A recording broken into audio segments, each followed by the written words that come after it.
Good evening, students. Let's study the vocabulary session 3, which is the continuation of the last vocab session. Many more are to come.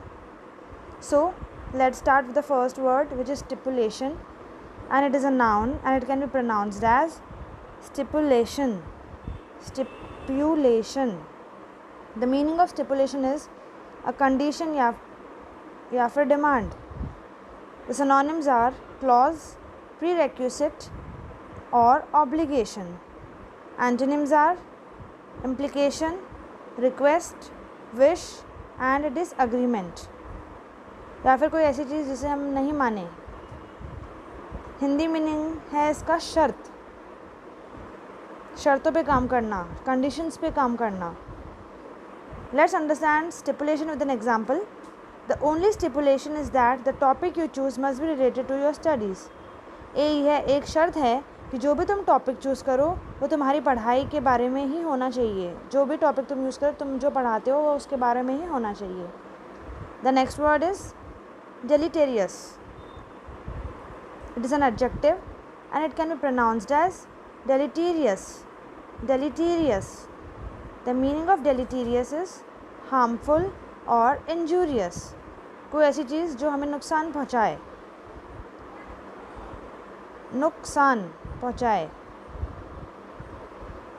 Synonyms हैं इसके detrimental, nocus, mischievous या फिर pernicious. Antonyms हैं aiding, assisting या फिर helping. इसका opposite है help करना. The Hindi meaning of deleterious is हानिकारक, which is again dangerous. Let's understand this word with an example. The massive oil spill has a number of deleterious consequences for the environment. जो भी बहुत बड़ा oil spill हुआ है, तेल का जो रिसाव हुआ है, वो क्या करेगा, हमारे पर्यावरण के लिए सबसे ज़्यादा खतरनाक होगा. वही है deleterious. The next word is pertinent, which is an adjective and it can be pronounced as pertinent. Pertinent. The meaning of pertinent is relating directly या फिर relevant. Relating directly या फिर relevant. Synonyms हैं kosher, germane या फिर admissible. Antonyms हैं unsuitable, unfitting या फिर inapplicable. इसका हिंदी मीनिंग है उचित. इसका हिंदी मीनिंग है उचित. The example sentence of pertinent is the surgeon will require all of the pertinent equipment to perform the heart surgery. Surgeon को क्या चाहिए होगी, सारी सूटेबल चीज़ें जो कि एक हार्ट सर्जरी में ज़रूरत होती है वो सब चाहिए होगी, इक्विपमेंट्स चाहिए होंगे. वही बताया गया है इसमें. The next word is segregation, which is a noun and it can be pronounced as segregation. Segregation. The meaning of segregation is separation of people or things from others or set apart. चीज़ों को अलग अलग करना. Synonyms हैं exclusion, seclusion और disunion. The antonyms are connection, यानी कि जोड़ना, connection.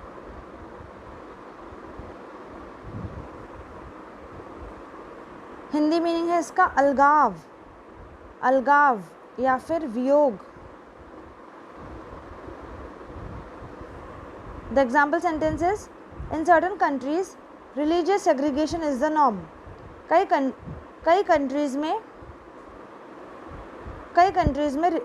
सेग्रीगेशन एक रिलीजियस नॉर्म है, एक रूल्स हैं. कई कंट्रीज़ में मेल्स और फीमेल्स में सेग्रीगेट करते हैं. उनकी इक्वालिटी में बहुत फ़र्क होता है. The next word is perpetually, which is an adjective and it can be pronounced as perpetual. Perpetual. The meaning of perpetual is everlasting या फिर ceaseless. Synonyms are endlessly, forever, permanently and always, यानी कि सदा, निरंतर. Antonym is never, यानी कि कभी नहीं. The example sentence of perpetually is Ron's perpetual love for skiing will last a life time. Ron का जो परपेचुअल लव था किसके लिए? स्कीइंग एक खेल होता है जो आप बर्फ़ पे खेलते हो। Will last a life time, वो हमेशा के लिए रहेगा उसके लिए उसका प्यार, स्कीइंग के लिए उसका प्यार वो कंटिन्यू रहेगा। The next word is treacherous, which is an adjective and it can be pronounced as treacherous. Meaning of treacherous is deceptive and unreliable. Synonyms are recreant, slick, deceitful and insidious. Antonyms are loyal, forthright, harmless and honest. Hindi meaning of treacherous is कपटी, छलावा करना, कपट करना, झूठ बोलना, ये सब।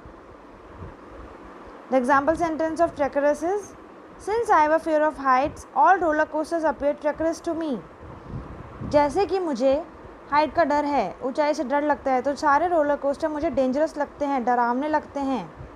वही बताया गया है इसमें। The next word is revulsion, which is a noun and it can be pronounced as revulsion.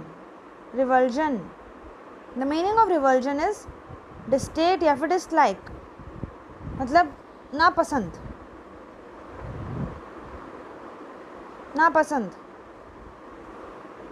Synonyms are repugnance, detestation, abhorrence और aversion. Abhorrence का meaning है hate, abhor करना, hate करना।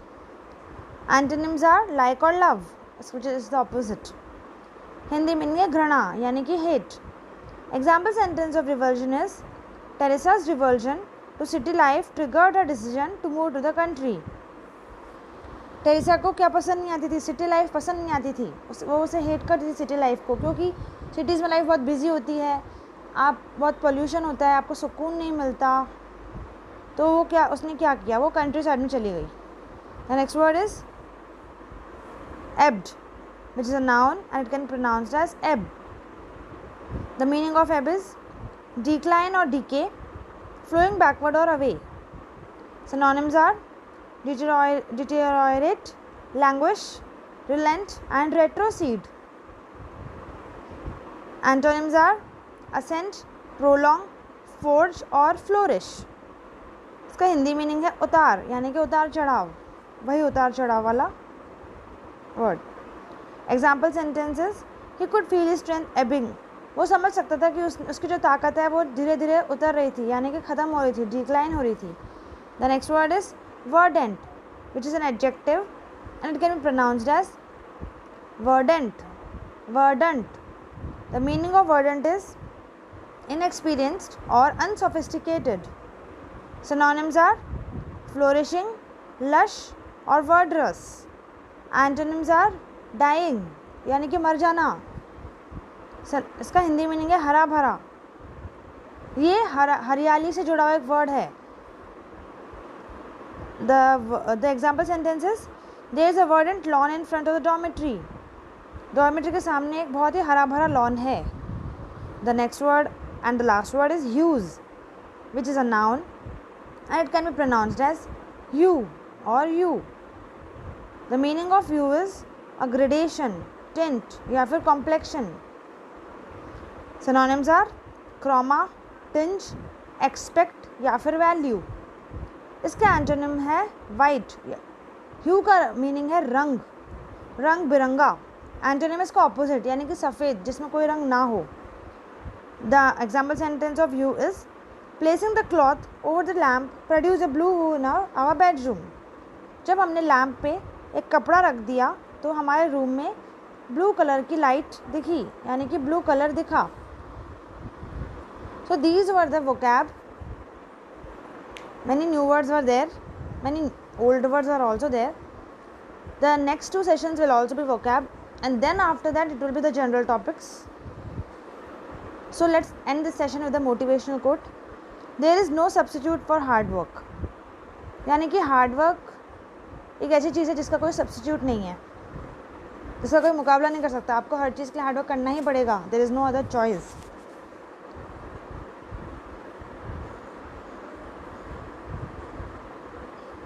Thank you students. I hope you loved this session. So have a good day. Thank you so much.